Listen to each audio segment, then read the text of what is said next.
is corny with that Illuminati mess. Paparazzi catch my fly and my cocky fresh. I'm so reckless when I rock my Givenchy dress. I'm so possessive, so I rock his rock necklaces. My daddy Alabama, mama Louisiana.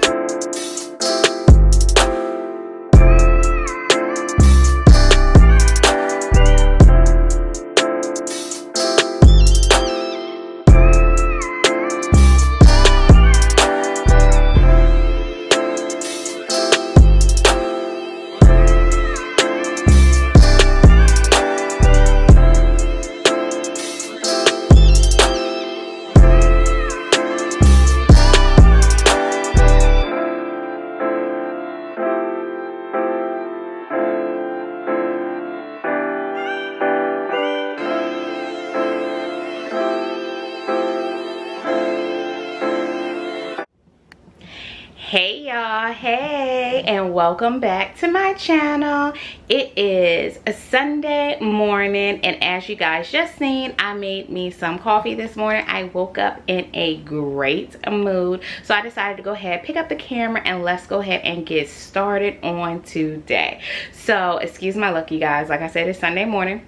Just got out the bed, brushed my teeth, washed my face, put my glasses on, but I did not take any flexi rods out. I'm not gonna do it. Nope, I'm just gonna be lazy all day today. But for those who don't know me, I am Mika, and welcome to my channel. Around here, we do a little bit of keto eating with a sprinkle of a little bit of vlogs here and there. So thank you guys so much for joining me today. Stick along while I take you on this journey of what I eat in a day.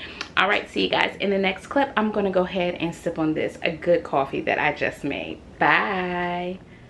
All right, y'all, so we are about to go ahead and get dinner started. We're going to be having meatloaf tonight.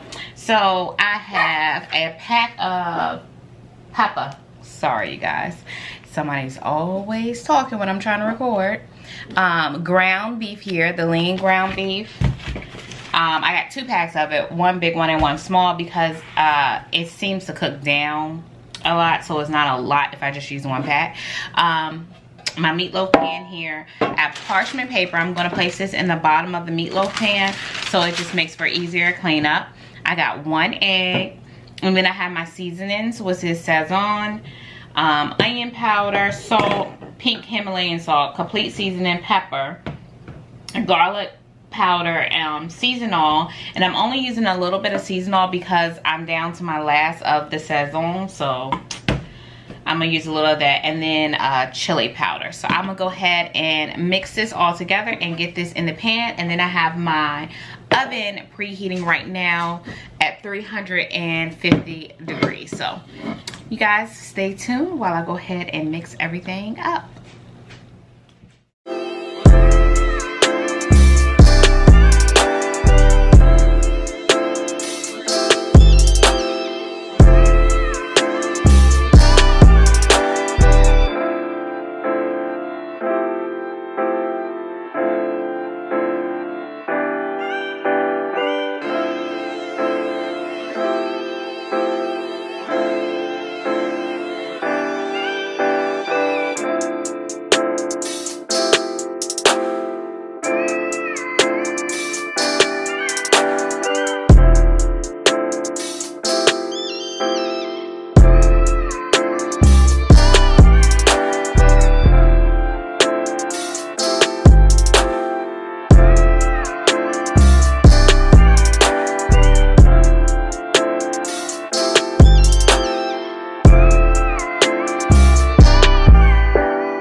come on really quick, you guys, and if it focused, and talk to you guys really quick about the meatloaf dish that I was making. So usually with meatloaf, people add breadcrumbs to it, but of course with keto, we can't have the breadcrumbs. So I see a lot of times people add the pork rinds and then crush it up. I do not like that. I just, I don't know. And it's not that I don't like pork rinds. It's just the thought of having pork rinds in my meatloaf. It just, no, I can't do it. And plus pork rinds, excuse me, are very greasy, and that ground beef is going to give enough grease off on its own. So I just didn't want the extra added fat into that. So what I usually do for a breadcrumb substitute is, you guys know that little Parmesan crisp that you can buy, the little round things. You can buy them in all the stores, and people use them usually as croutons in their salads and stuff like that. I chop those up, or crush those up, and I use those as breadcrumbs, but I didn't have any today, so I didn't have none to put in there. But I've made the meatloaf before without adding any breadcrumbs to it, and it still came out perfectly fine, because the egg is a binder in itself, so you don't necessarily need the extra breadcrumbs in it. But I did just want to come on and add that to it. And then also, you guys see me add the, however you say this, because I don't know how to say it, focus, there you go. And I ain't even going to attempt that sauce to the end. I meant to add that to the mixture and forgot all about it, so I went ahead and added it to the end, and then I like trying to poke some holes into the meat so it can seep down into the other thing of the meat, and then patted it back out and made it smooth. So that is it. Right now it's in the oven. I will keep my eye out on it. I will probably have it in there for about an hour, well 45 minutes at least, with it covered. And then for the like last 15 minutes of it, I take the foil off and then let it cook for that last 15 minutes. But I will show you the process along the way. All right, so here is what the meatloaf is looking like so far. And I went ahead and drained the excess oil and grease and stuff that was on it, and I'm going to go ahead and pour some gravy over it. And I'm going to use this home style gravy, savory beef.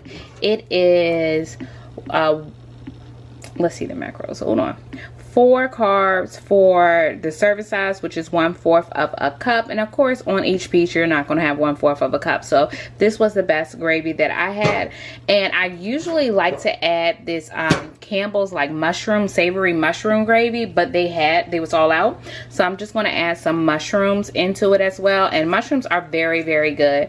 This is 1 net carb, because we have 7 total carbs and 6 fiber, so it's 1 net carb, and that serving size is for the whole container drain. So I'm just going, I have a pot here. I'm going to add the gravy and the mushrooms to this pot, and then I'm going to go ahead and season it up with a little bit of garlic and onion powder, and then I'll pour that over top of the meatloaf.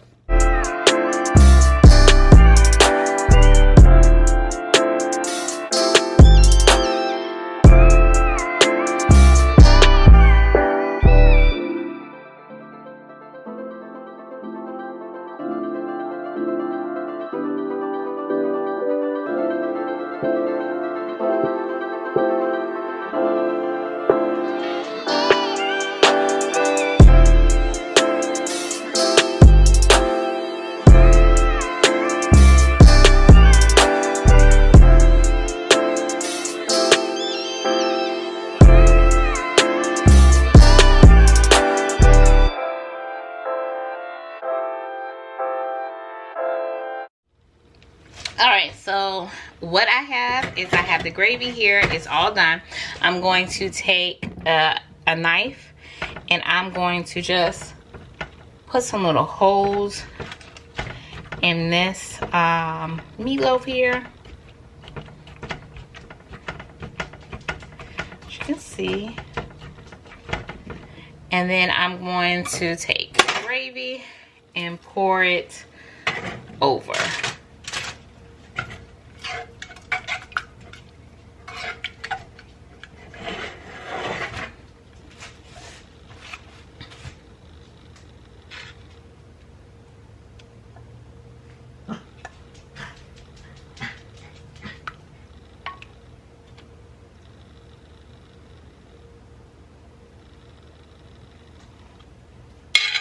right? And I didn't use it all because I'm making cauliflower mash, so I want to leave some of it. And then I'm going to take this and place it back in the oven for about 5 more minutes.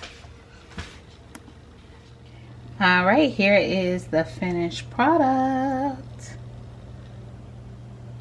So this is my keto meatloaf with gravy and mushrooms.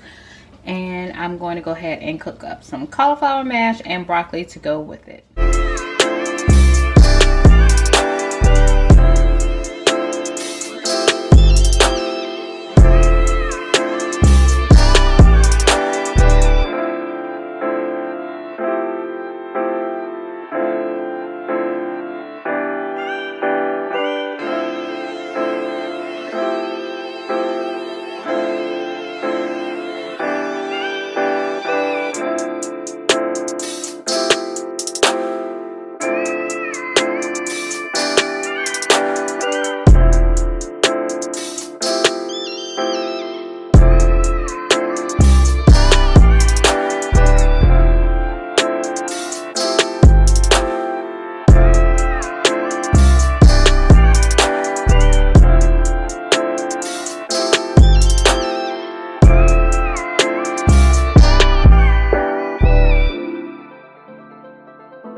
Okay, so here is dinner. We got our broccoli, our meatloaf with some gravy over top, and the cauliflower mash at the bottom.